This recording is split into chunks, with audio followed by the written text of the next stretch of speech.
Well, it's time now to chat all things bird-related. Neil Hermes is our ornithologist who joins us at this time every week. Hi, Neil. Tatjana, good morning. Hello. Now, when you're not on air with me, which I know is the highlight of your week... I can't wait for this moment every week, Tatjana. You know that.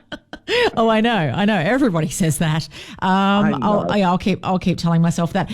You posted a YouTube video explaining why parrots live longer. Tell me more about this. Well, parrots have very large brains, as it turns out. And this is proportional. So, I mean, they're small birds, many of them, but relative to their size, they have extremely large brains. And this is one of the things that we think contributes to the fact of their long life. They're extraordinarily intelligent, particularly cockatoos. Yeah. And of course, the intelligence gives them the ability to be able to adapt. And with a large brain, they can adapt to new circumstances. As we all know, parrots are very, very determined and intelligent birds, particularly the white cockatoos. Now, I have a birding story for you this week, Neil. I know you're going to be impressed with Excellent. me. I am. That superb Fairywrens are more likely to put their safety on their line for their closest social circle, a Monash and ANU study found.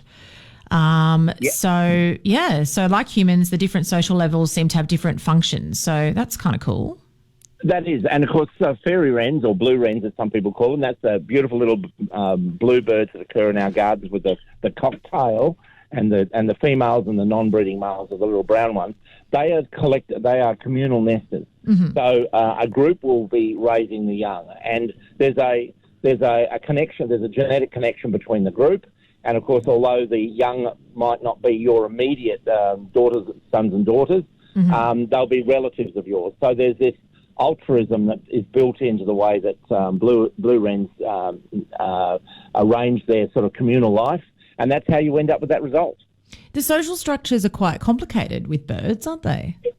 Well, with some birds they are. With some species, it's just simply a male and a female, and then they might say, for example, with albatross, they might be partnered for 20 years, and it's a simple simple paired relationship. But with other species like the superb fairy wrens or the white-winged choughs, both of which have been studied extensively by ANU and Canberra scientists over the years, they are very complex, and they'll have communal nesting. They'll share the raising of the chicks.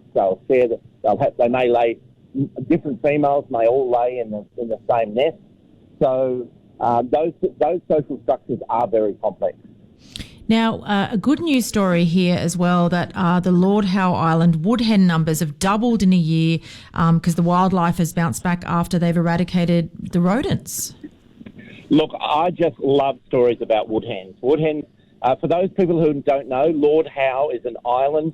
Lord Howe Island is an island out from Sydney. It's part of New South Wales, but it's 1,000 kilometres or so out into the Pacific Ocean. It's a tiny, tiny island. It was the very first place in Australia to be declared a World Heritage Area because it's so beautiful. It's just this spectacular island, but with amazing wildlife.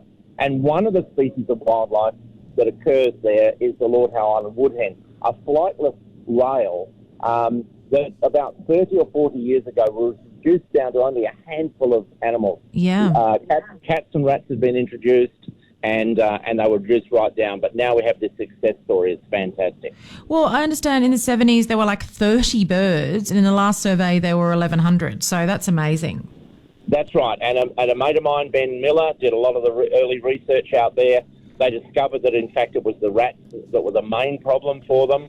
And once they were able to establish a population in captivity and release them up onto the top of the mountain away from the rats, they were able to get them coming back in numbers.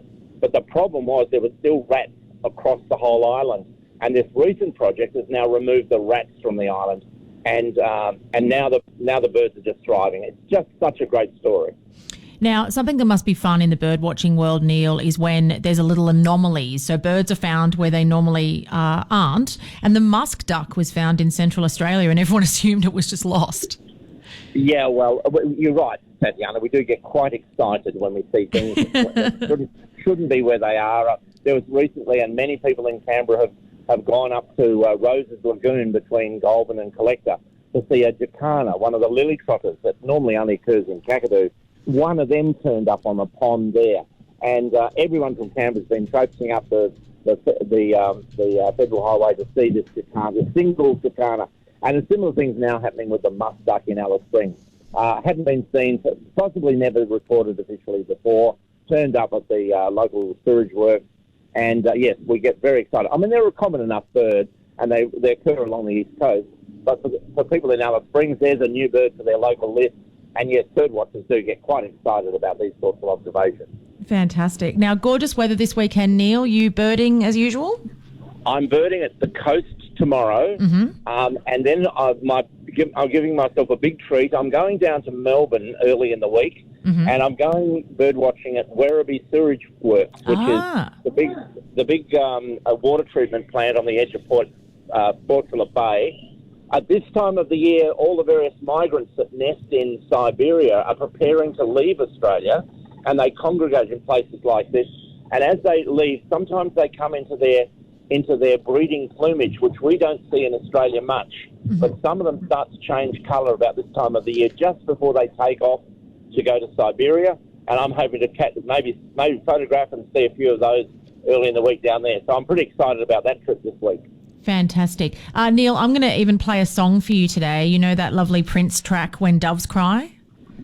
Tatjana, you treat me with such respect, and it's such a special thing for you to do for me. So thank you. Of course. We should come up with a birding playlist. Actually, I feel like. Well, there's plenty of bird songs. There's plenty out. I think we could fill a program. Well, we've got many programs with that theme. But yeah.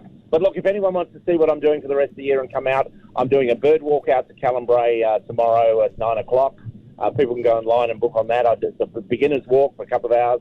I think I've already got half a dozen people coming out with me tomorrow morning. And then, of course, there's other trips, local trips during the year, and then trips further afield, including Norfolk Island and out west. There's a big trip out to Colomulla planned for later in the year as well. So neilhermes.com.au, check it all out, and have a great birding weekend. You too, Neil. Catch you soon. Thank you. Cheers, Tatjana. Thank you. That's Neil Hermes, our resident ornithologist.